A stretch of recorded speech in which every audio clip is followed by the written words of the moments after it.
Olá, sejam bem-vindos a Cerebral Influencer. Nesse vídeo, tratarei de um novo conceito, advindo da necessidade que emergiu sobretudo para classificar o medo patológico de uma cada vez mais evidente e possível destruição completa do nosso meio ambiente.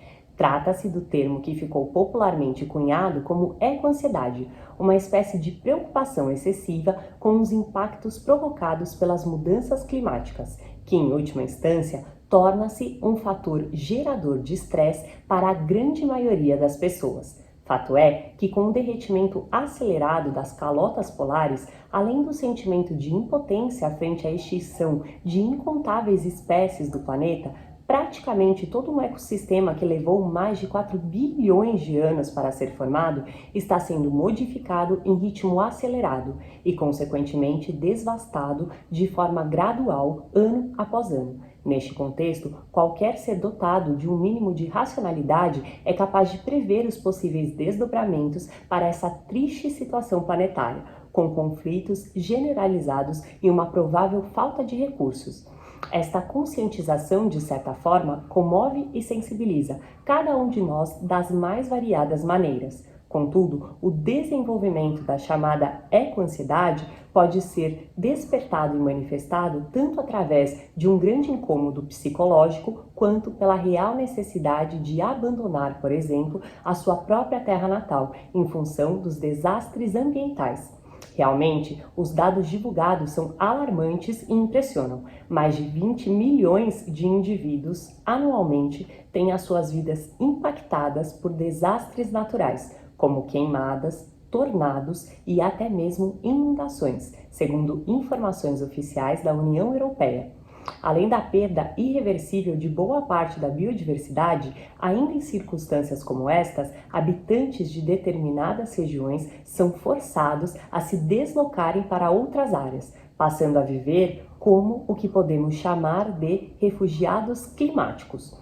Com o aumento ininterrupto dessas catástrofes, muitas regiões ao redor do mundo tornam-se de fato inabitáveis, sendo que, de acordo com as estimativas nada otimistas da ONU, praticamente 1/3 da população mundial terá que compulsoriamente deslocar-se ao longo de sua vida para garantir a sua própria sobrevivência.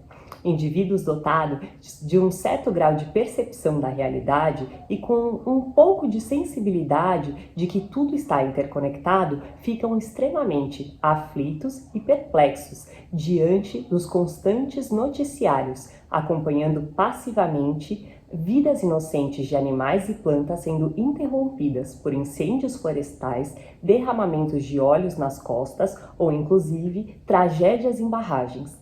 Quem é capaz de enxergar isso, com certeza, sente-se de algum modo impotente diante desses acontecimentos, que, longe de serem resolvidos por pequenas atitudes individuais, necessitam de uma transformação radical, em um nível de consciência coletivo, com mudanças que, possivelmente, ainda levarão alguns séculos.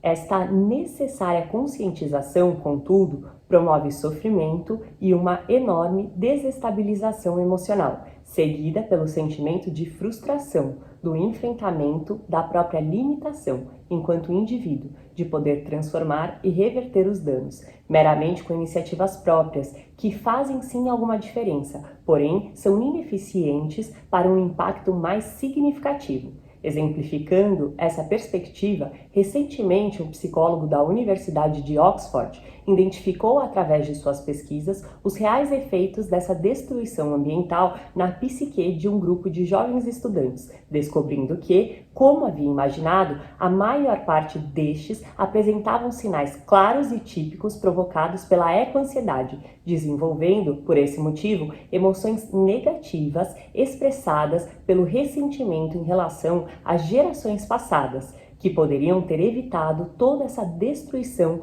absolutamente desnecessária. No entanto, além dos profundos impactos psicológicos, também sofremos por tabela com os efeitos em nossos processos fisiológicos, com a alteração, por exemplo, do nosso ritmo do sono ou da fome, em decorrência do aumento da temperatura, que afeta, sobretudo, a liberação de determinados neurotransmissores responsáveis pelo nosso bem-estar. De fato, inúmeros artigos científicos destacam e correlacionam que o aumento considerável na temperatura global causa repercussões na saúde mental, com o aumento das taxas de suicídio e também do pessimismo. Frente a esse quadro, a forma mais adequada para o controle da ecoansiedade, segundo especialistas, fundamenta-se primeiramente no entendimento sem fuga ou negação desse problema, além, é claro, da decisão de se tornar parte da solução ou continuar fazendo parte do problema. E você, já imaginava que as mudanças climáticas também influenciavam na nossa saúde mental? Então venha pensar fora da caixinha. Acesse www.cerebralinfluencer.com.br. Muito obrigada e até o próximo vídeo!